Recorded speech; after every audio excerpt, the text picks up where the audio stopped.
things that's really fun to do in writing poetry, and I do it often, not always with success, but I have a couple, and we'll try to get to one of the other ones, is to take lines right out of context and put them into some sort of free poetic form. And I'm going to read this one. It was taken with the exception of one word. All of these lines are exactly as they came out of someone's mouth in a talk before a group. Flamboyant,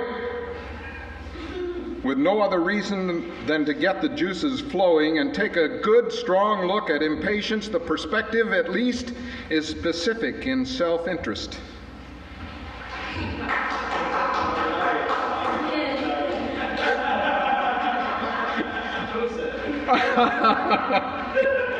I don't know whether the person who wants to identify himself or not. Yes.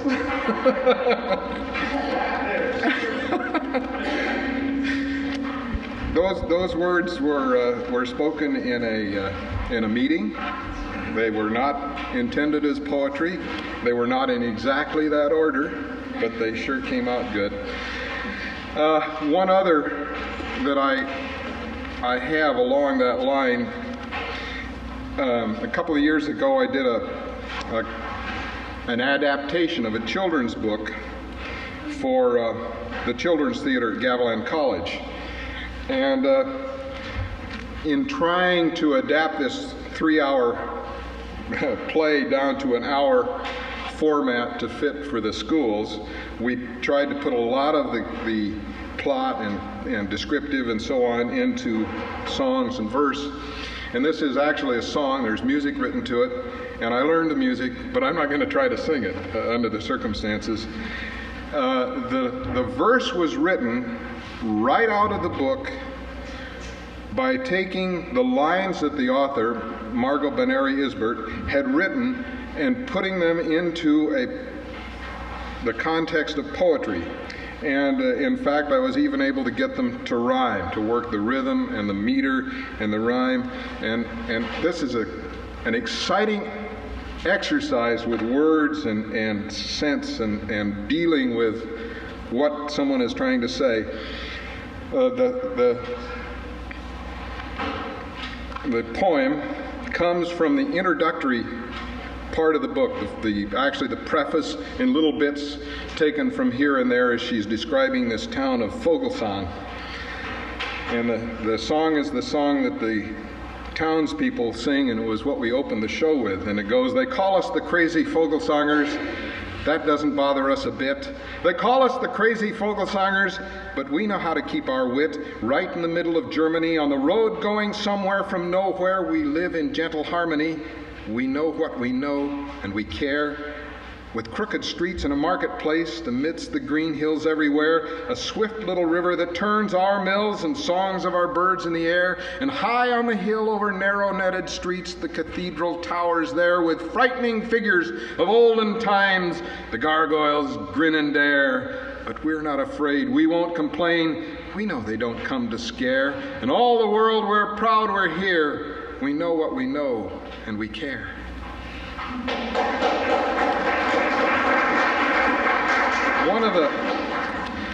One of the most difficult things I had to do in this thing was Marilyn came to me and she said, the puppet show in the center is running too long. Can you condense down the description, the bit about the 3 jewels into a song or something that's really short? And I worked with it for 2 or 3 weeks, and I wasn't getting any place. And Friday afternoon I was to a rehearsal, and it was getting very close, like the next Wednesday we opened. And I said, all right, Monday I will have that down. And all day Sunday I sat and struggled, trying to write this poem, and it's a poem about the three jewels, the three magic jewels that the dragon is protecting. And it just wasn't coming. And finally, about 10:30 at night, I'm not going to get this. I give up. I quit. I'll just write a little love poem. And I started writing, and it came in the deepest part of the heart of me. The glowing red fire of the ruby you'll see. Yeah.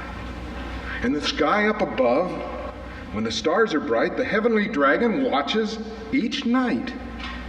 And all around us, a wonderful thing. The circle of truth makes a magical ring. The ring of revival, the ruby of love, the heavenly dragon that watches above. Tyrants are helpless under his eyes. Three magic jewels in the minds of the wise. Of course, the magic jewels aren't actually rubies and rings and amulets. They're here, and everyone has them. I really like that one. I was pleased. Now, all love poems, and you know, every poet has to write love poems.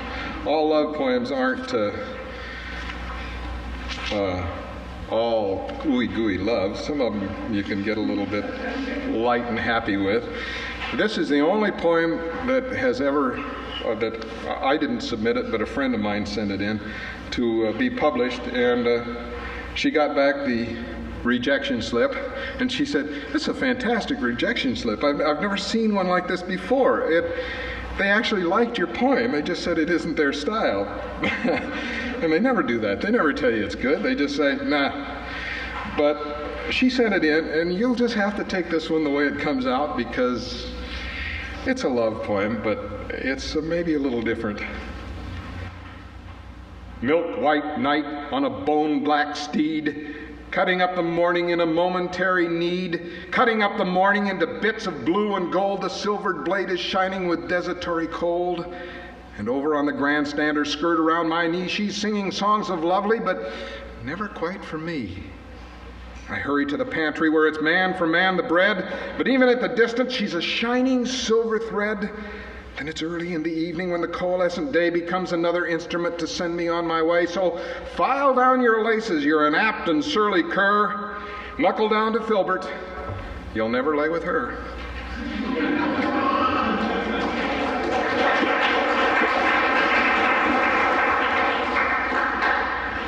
And this is a love poem of a different kind, written in Twin Falls in that time of the year when it rains. We walked to town in the rain today, my love and I, hand in hand, talking about things together, lighted eyes with love. The world swirls around us, people going by looking. A man in Safeway looks at me curiously. I meet his gaze. Chris is there, bearded, barefoot. I buy him and Marty and Doug a steak. He loans me his hat to cover my things, toilet paper, as I go home in the rain with my lovely bright-eyed girl, hand in hand with bags full of life's necessities to be consumed, talking about things that interest us. And the world swirls on. People coming and going. Two boys in a green Chev look at Artie. It's raining and we walk and talk together.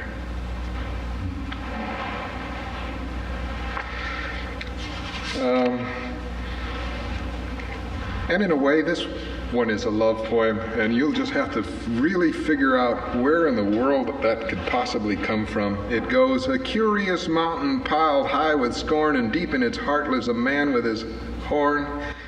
He blows and blows till his cheeks are pink, then washes his socks in the kitchen sink, and after it's done and the sun's gone home, that's when my elephants are likely to roam. They tippy-toe by in their sly little way as they search for a place to hit the hay. So be of good cheer and take my advice and cover your plans with plenty of mice.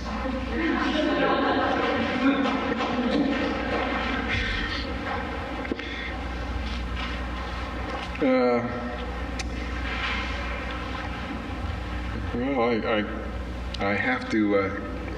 This is another love poem, and this begins to get really on the edge of things, and I'm not going to explain it. You can make what you want out of this.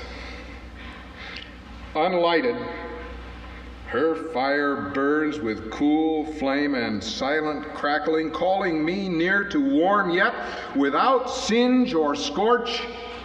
I pass through the hearth place center, leaving no ash, no red-eyed cinders, only the illusion of something roasted and the faint taste of smoke on my lips.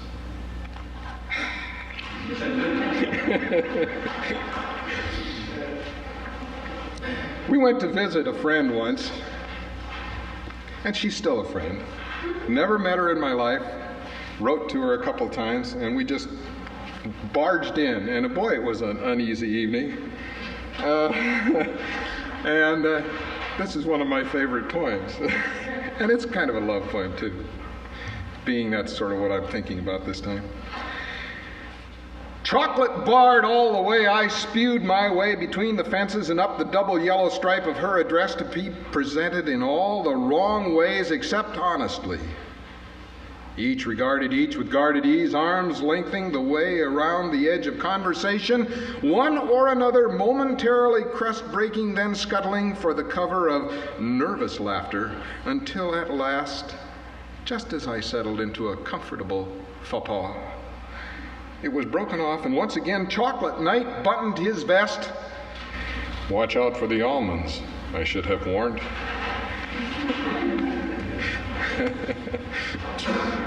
And along the same line, we had a visitor, and I, at every slightest encouragement, will haul this thing out and read it. And after we finished the evening, and she would sit there and nod, how nice and everything, she went home and wrote me a poem back, and it was so good it just blew my mind away. But being somewhat egotistical, I wrote her back, and I've never heard from her since. There's one little reference in here that I have to make apparent. When we lived in Twin Falls, I took a creative writing course from a man by the name of Bob Plum.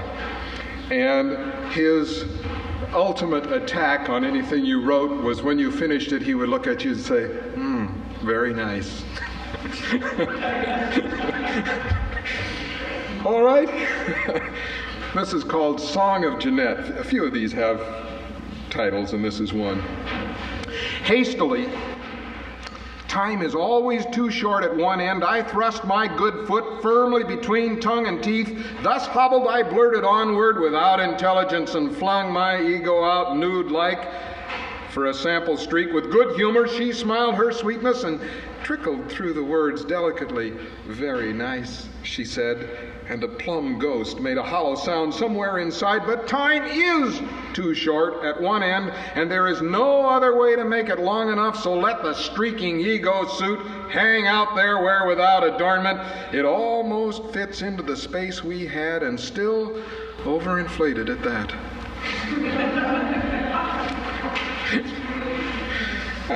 Yes. And well, I don't know.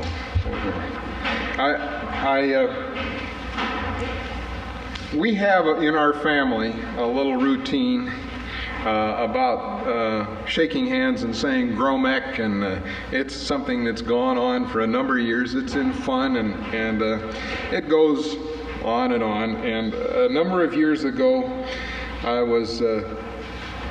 bought a Christmas present for Chandler, the artist, and it was a little yearbook, and somewhere in the midst of the book I wrote this little verse and left it for him to find, and it's one that I particularly like because it kind of comes around and grabs you.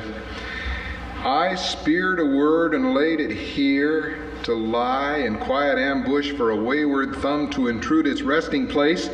No morbid body crumbling, no tumbled letters bleaching, only the teeth of a memory to be pulled from the leg of your mind as a sunlit Gromek laughs silently from the page, then closes around you in ceremonial clinch.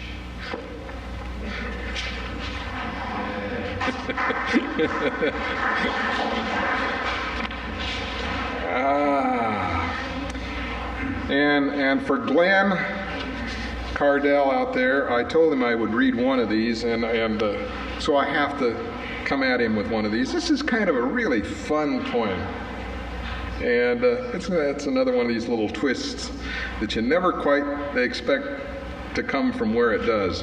It's called Contagion, and maybe that gives it away. Savoring words in his purple mouth, he spit out the sound of Corporal South, and having spent his wrathful coin, she deigned to touch his bashful loin. He knew at last that love had lost 32 cents, the covet cost.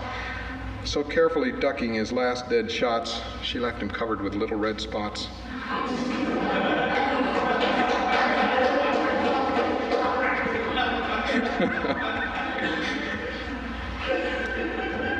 I write poems for the Christmas cards often, and this one I thought was great, and some people liked it, and some people thought it was really just downright. Well, they didn't like it, but I liked it. And since we have had birthday birds, perhaps we have the bright-eyed Christmas bird cocks his head and smiles at me. He sang the song you heard while decorating my Christmas tree. His contribution, impolite, is nonetheless in green and white. So while I laugh and start to cry, he spreads his wings and takes the sky to bring this wish from far away and decorate your tree on Christmas Day.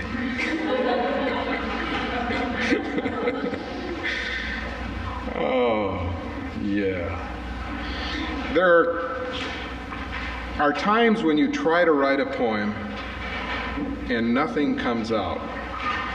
And I was sitting on an airplane, once again, after a trip to Las Cruces, and I was trying to write a poem for somebody, and the night before it had been a long, really difficult day. We'd been moving onion seed, and I had to go out to dinner with a group of guys, and then they went to some bars, and I really wanted to go home, but we finally got in, and the next day on the airplane going home, I was writing, and all of a sudden this one just came out. In a room full of faces, your eyes searching someone, and for one moment more than all the others you caught me. Your love, you sang, is lifting me higher, and I soared with you. Fantasy and space was just for us, but somehow I didn't match the place, the thought, the time, and you floated away, a rambling rose, to fill some other space with gentleness, beauty, barroom song. And I crashed somewhere out there, leaving nothing but a wet place for the barmaid to wipe away.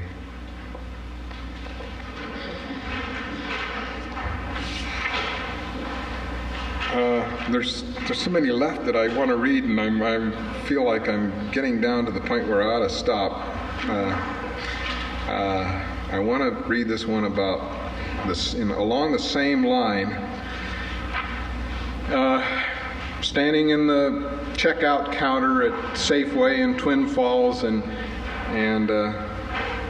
Vicki Hertzinger walked by. I just knew who she was because I knew the kids around town. And sometime later, this poem came out. Hey, pretty.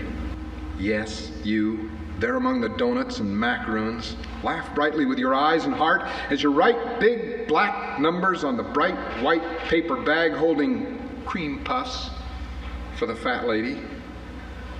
Pull the plastic wrapper tight around the pie to be bought tomorrow by the little old man who lives alone over on 4th Avenue North. Laugh with your eyes and heart for Arnold, who makes the pizza, and for me, as I pause by the grapefruit or search for that I know non-existent loaf of apple cinnamon bread, or study blindly the sourdough versus the regular English muffins, waiting for that moment once more when you walk laughing brightly with your eyes and heart past the check stands, the ice cream shaking loose the long blonde caught up only a moment ago in a bright yarn ribbon. Laugh, because this is love, and everything else make-believe.